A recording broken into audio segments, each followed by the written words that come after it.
We're starting off where we last left off in part 2, with the gang coming to save Merle. And if you saw part 2, you know Merle is not there. Daryl saw his brother's hands and he was on straight demon timing. And he aims his crossbow at T-Dog, ready to end his life. But Rick got that Hall of Fame quick draw and does the same to Daryl. And Rick was like, calm your ass down. I will not hesitate. I don't care if every walker in the city hears it. And Daryl knows Rick isn't playing and he stands down. Daryl picks up his brother's hand and he puts it in Glen's backpack and then continue the search. They pull up to a room that has the stove on and some fresh blood. But we also see a broken window. So now they know he's not even in the building anymore. No cap, he might be cooked. Man, shut your ass up. This is your fault. I'm gonna go get my brother. I don't blame you for acting like this, but I can't help you if you don't chill out. We cut to camp and everyone is pulled up on Jim. And he's been pre-digging graves all day. Shane tries to talk him down. Bro, give me the shovel. Or what, you gonna beat my ass like you did Ed? Shane tries to take the shovel and Jim swings on him. He weaves that shit real quick, puts him on the ground and handcuffs him. And Shane is still trying to talk him down, telling him no one's gonna hurt you. And Jim says this.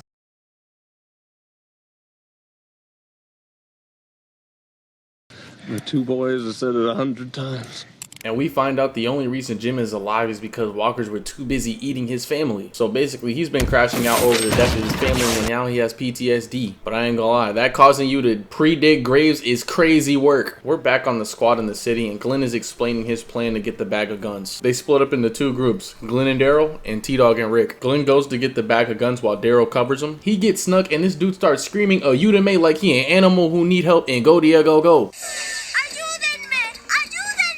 Like, bro, shut up. There's walkers all over the place. Rick and T-Dog hear this shit and they start running to see what's going on. Daryl knocks his ass on the ground and tries to cover his mouth. But his buddies come in and they start jumping Daryl. Glen pulls up with the guns and the randoms try to take the bag from him. While they jump Glen, Daryl shoots one of them in the ass. A car pulls up and the randos take Glen. T-Dog and Rick finally pull up, but it's too late and they make their way out. They capture the kid and start interrogating him. He takes them to their base and they pull up with some firepower. The door is open and out comes the leader. Look, we're just here to trade off our people. Glen, for the boy. Where are my bag of guns? What's gonna stop me from me and my people blasting your ass up right now? And Rick was like, I don't think you want to do that. I got my nigga T-Dog playing Sniper Elite ready to JFK your bitch ass. The leader shows Glen and is ready to throw him off the building. You see, there's two options.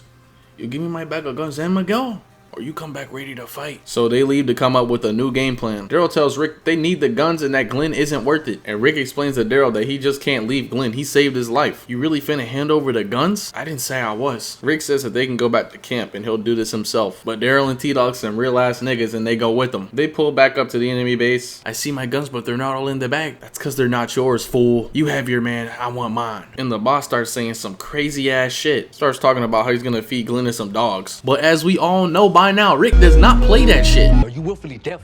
My hearing's fine. You said come locked and loaded.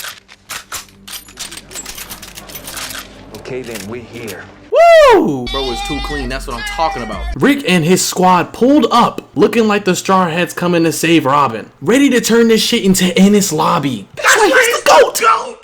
The GOAT!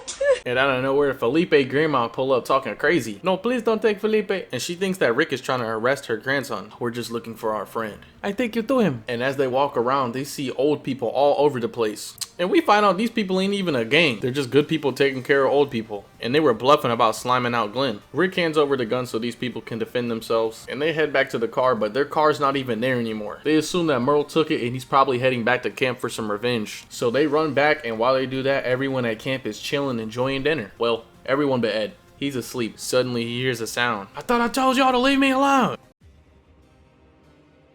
Oh shit! And Ed ends up getting jumped by walkers. And bro, he was so cooked. Look at how fast this walker snatches him by the head.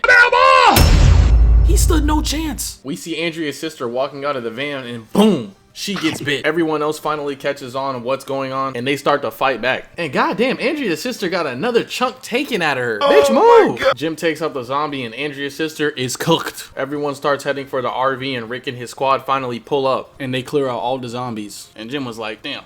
Now I remember why I dug all those graves. Shut your It's the next day and they're cleaning up all the bodies all over camp. She's been over there all night. What do? We can't leave the body there. We gotta do something. Andrea, back your stupid ass up. And Rick did not want no smoke and he backs off. Daryl was trying to tell him to put Andrea's sister down because he didn't want to risk her turning, which is reasonable because Andrea is taking her sweet time. Like, bro, she already cooked. Just shoot her. Jackie notices that Jim got bit. Please don't tell anybody. I got you. Hey, yo, Walker bit this nigga. T-Dog grabs him and Daryl shows the bite. And Jim's crazy ass was talking about some, I'm okay. No, you're not, brother. You're cooked. We need to kill him now. And even Dale agreed. And you know it's a good choice when Dale is on your side. He's literally one of the most level-headed people in the group. But Rick wasn't trying to kill Jim. And he lets him know that the CDC is making a cure. And Shane brings up going to a military base instead of going to the CDC. And Rick was like, bro, that idea is shit. All the military is cooked. We need to go to the CDC now. Andrea's sister starts to come back as a walker. And Andrea's just sitting there waiting to get bit. Her sister opens her eyes and starts trying to eat Andrea. And everyone is watching like, what the hell is wrong with her? And she finally shoots her sister in the head. Rick tells Lori that Shane blames him for the attack on the camp. And she says they were both in the right. They needed weapons, but you also needed people to defend the camp. Which is true. They check up on Jim and he's not doing too good. You save a grave for me? Nobody wants that. It's not about what y'all want, bro. I'm cooked. Shane tells Lori that Rick's idea to go to the CDC is ass. And she says she doesn't care. She's gonna back up her husband. And Rick walks in wondering what they're talking about. But they just end the conversation there and start to go on a sweep. You know, if you go to the CDC, you're gonna be by yourself. That's fine. I gotta do what's best for my family. Why can't you back me up on this? If this was your family, you'd feel different. And Shane was like, hold on, your family? I took care of them like they was my own. And suddenly they hear a random branch break and they try to find the source of the sound. Shane ends up getting a shot on Rick and he's getting ready to end his life, but he ends up not doing it. And Dale sees all of this. And Shane was trying to play it off, talking about some, woo, we're gonna have to start wearing some reflective vest out here. Oh my god, bro. Oh, hell no, man. What the fuck, man?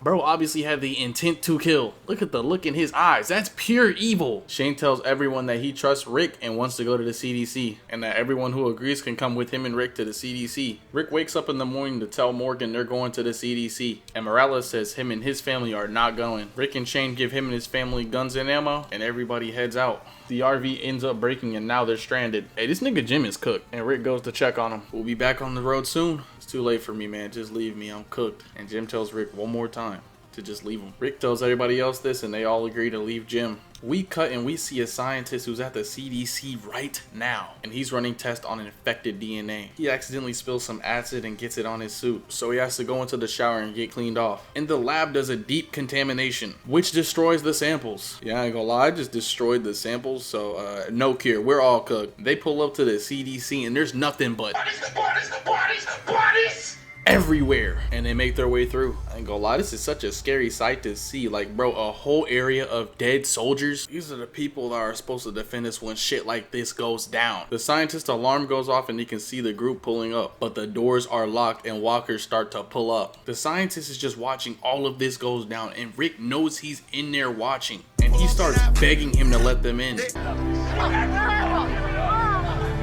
killing us! You're killing us! And the doors open. They walk in and the scientist reveals himself. He takes them to the lab and Rick asks where everyone else is at. And the scientist says he's the only one left. Everyone gets a blood test and they have some dinner. And they're having a good time. And Rick decides to have a toast for the doctor. So, where are the other doctors at? Shane, you gotta chill, bro. We're celebrating. Nah, bro. Why is this nigga the only one here? I ain't gonna lie, I agree with Shane. He asking the real questions. I'm gonna be completely honest. They either dipped or they offed themselves. Then why did you stay? Because I wanted to do some good. The doctor shows everyone to their rooms and everyone is enjoying the hot water in the showers. And you know damn well that they stink. I have not seen them attempt to bathe one time. They was doing stuff like this in season 1, bro, and you know damn well they're not taking showers. You know what? While we're on the topic of stinky niggas, you wanna know who stinks? The Whisperers. I just know their scent is foul. I can smell them through the screen. They wear masks made of walkers. No way you get snuck by them. You can smell them before you see them. Lori's all alone and Shane pulls up on her, talking about some, why you treating me like this? It's weird. Bro acting like he wasn't the one who told her husband was dead. You said he was dead when he's clearly alive. There was no pulse. I thought he was dead. And Shane starts crashing out trying to explain why he left Rick. And this nigga Shane tells Lori that he loves her. And then this weirdo tries to assault her. Like, bro, You's a freaky ass nigga! and she scratches him on the face. And this is the beginning of the Shane crash out arc. Bro was moving insane in season 2. While we're on this topic of Shane and Lori, I would like to further elaborate my stance on their relationship. In my previous 2 videos on The Walking Dead, I said Lori was for the streets, and I still stand by that. She belongs to the streets. Some of y'all in the comments said I was too harsh on Lori and not harsh enough on Shane. And I'm not gonna lie, yes, I was harder on Lori. But my genuine opinion is that they're both in the wrong. Even though Shane did think Rick was dead, he still got with his presumed dead best friend's wife within a short amount of time. And I ain't gonna lie, that's some grimy shit. It's like he was camping his wife out with how fast he was moving. And then Lori gets with Shannon again. I know she thinks her husband is dead, but like, bro, there just wasn't enough time for this to be okay in my opinion. Now y'all can stop getting on me in the comments. We're back to the main room and the scientist shows everyone the brain of an infected person. And we see the zombie virus invades the brain and shuts everything off. But we also see the brain has some activity but not like before. And Dale notices there's a timer going down and he asks what it's for. And the scientist says the power is gonna go out and he walks out. Rick asks the AI in the facility what happens when the power goes out. Oh, this shit gonna blow up. They all pull up on the scientist and they only got 30 minutes to dip before this shit gets boomed. And before they could leave, the scientist locks everyone in. They're trying to tell him to open it up, but he says he can't. And Shane immediately grabs a shotgun and starts pressing this nigga. Open this door right now! And he starts shooting all over the place. Bro was going crazy and Rick knocks his ass out. The scientist opens the door and decides to let everybody leave. And before Rick leaves, the doctor tells him one thing. Now, we don't hear what he tells Rick, but we learn what he told him in season 2. And I'm gonna go ahead and say it. Everyone is infected.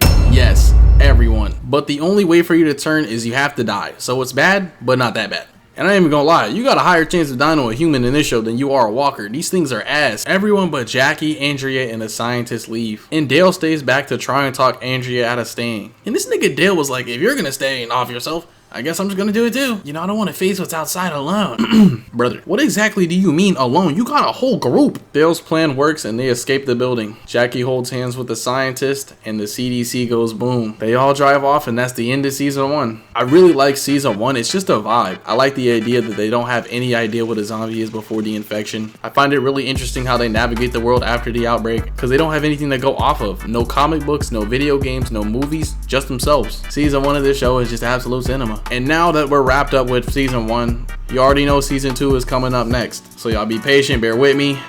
Thank you for watching. Mharvv out.